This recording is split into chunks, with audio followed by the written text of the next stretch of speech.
Welcome to the Accounting 503 course introduction video. Because you're here, you must have mastered getting logged into PlayPeTA.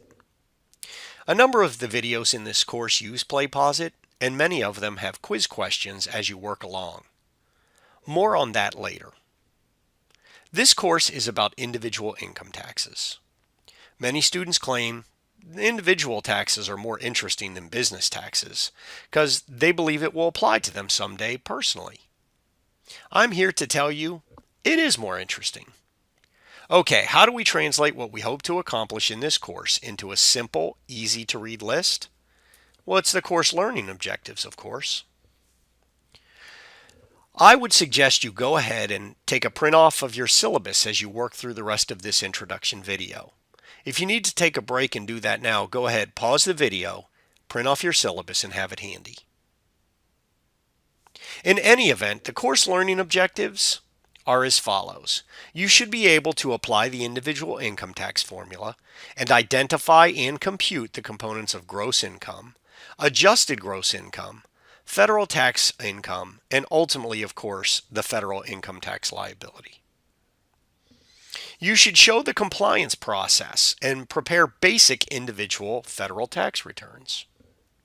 You should be able to illustrate the effects of personal investment and certainly some business transactions, both individually and collectively, on the federal income tax. You should be able to analyze the economic consequences of the tax law and certain tax policy and examine the factors that influence and lead to policy choice.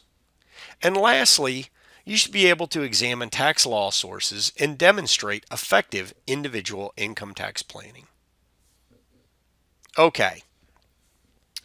So the way this course is designed is, generally speaking, I'm going to use your homework and exams to test your knowledge, but that's not what you should start with.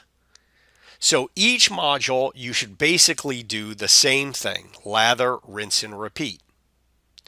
It follows a predictable pattern. So first, I would read the chapter that's assigned. It's fairly straightforward. This is not my favorite textbook, but if you took 332 last semester, at least you know you could carry it forward for free this year. Then I would watch the videos and take the in-video quizzes.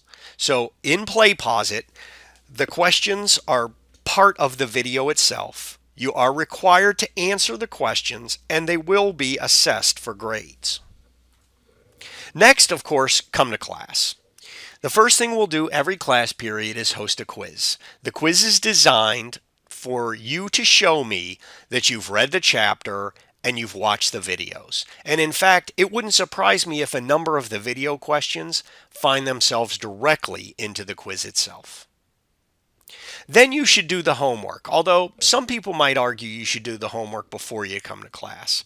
I'll leave that up to you. There's not a lot of time, but of course, the more time you have, I would argue the better prepared you are, the better you're going to do. And then lastly, study. So this is a course that you're going to have to prepare for the exams. I do not suggest you wait until the night before the exam to cram, but I get it, you have busy lives, so plan accordingly. And lastly, I'll assess your work through the exams, and we'll talk more about the exams later on in this video. So all of the information you need is hosted in Blackboard. And what we're going to do is, you'll notice that this class is being held both Thursday nights and Saturday mornings. Both of these courses, though one is listed as a face-to-face and one is listed as an online, actually neither of those is true.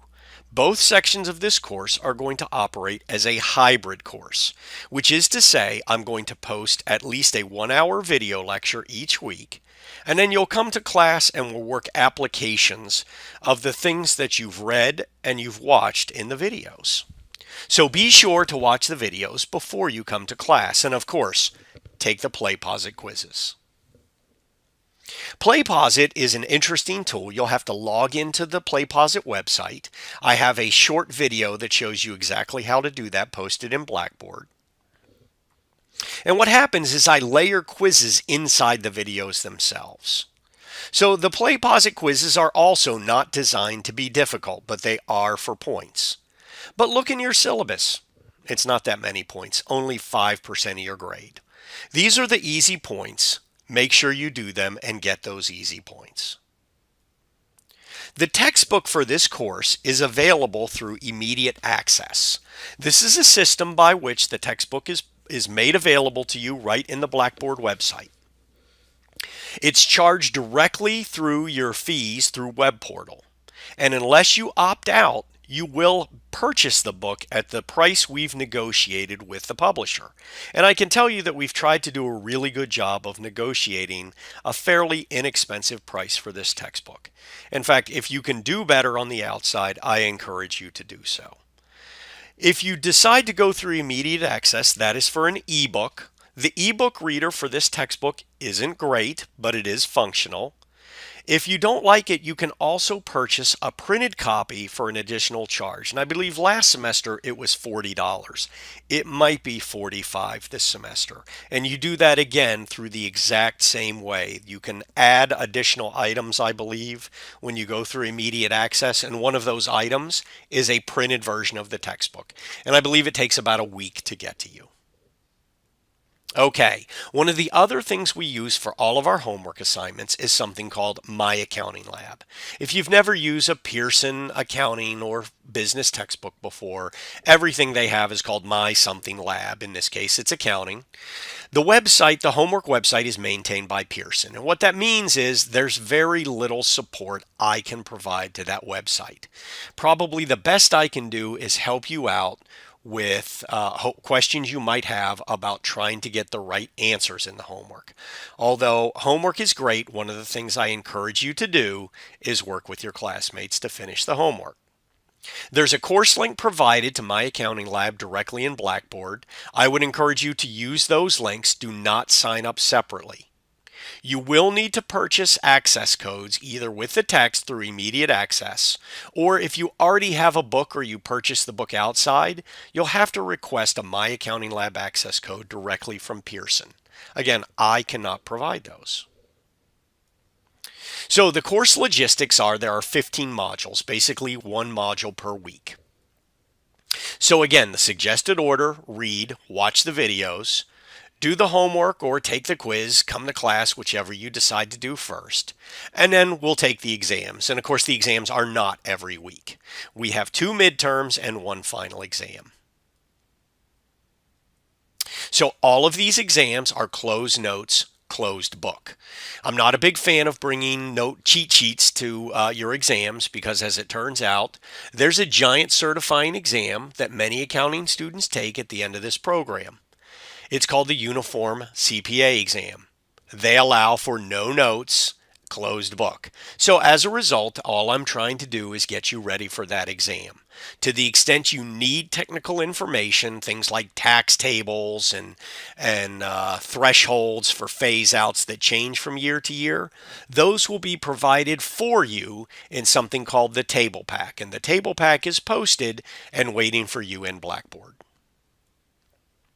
So the exams will be 90 minutes long because that is all we have for class. Again, remember that we've shifted to a hybrid form, and the exams are some mix of multiple choice, short answer, and usually some piece or a complete tax return.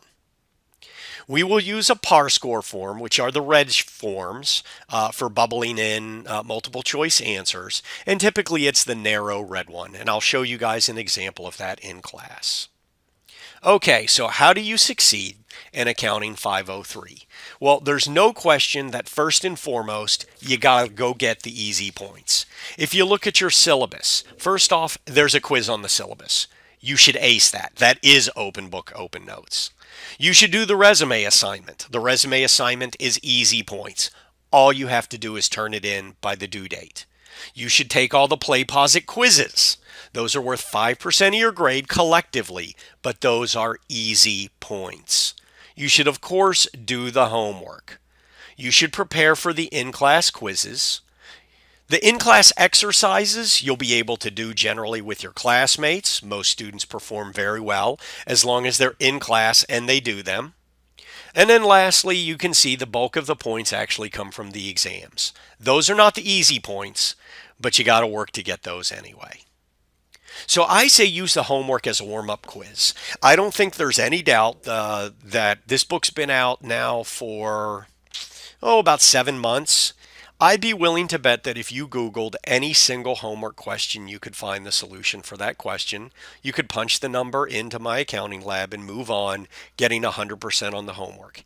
If you think for 1 second that's a valuable use of your time, you're totally kidding yourself. Use the homework as a warm-up quiz. Try it with your book closed and notes closed. If that doesn't work, then use your book like a resource. Then if that doesn't work, talk to your classmates, and of course, if that doesn't work, contact me. Try to avoid the pursuit of that magic green check mark. You should manage your time in this course. In fact, you probably learned by now, many of you have been in our program for a while. You should manage your time every semester, not just with this course, but with all courses. Keep up with your work. Don't fall behind. If you fall behind, the pace is too rapid. We're getting through 14 or so chapters of this textbook in 15 weeks. That includes time for exams. So, yeah, we're going to move on at a fairly rapid clip. If you fall behind, it's just like an avalanche. It just keeps on coming. Okay. So, next you should review the syllabus. You should take the syllabus quiz in Blackboard. Make sure you complete the resume assignment, and then, yeah, go ahead and get started on Module 1. All right, I'll see you guys in class.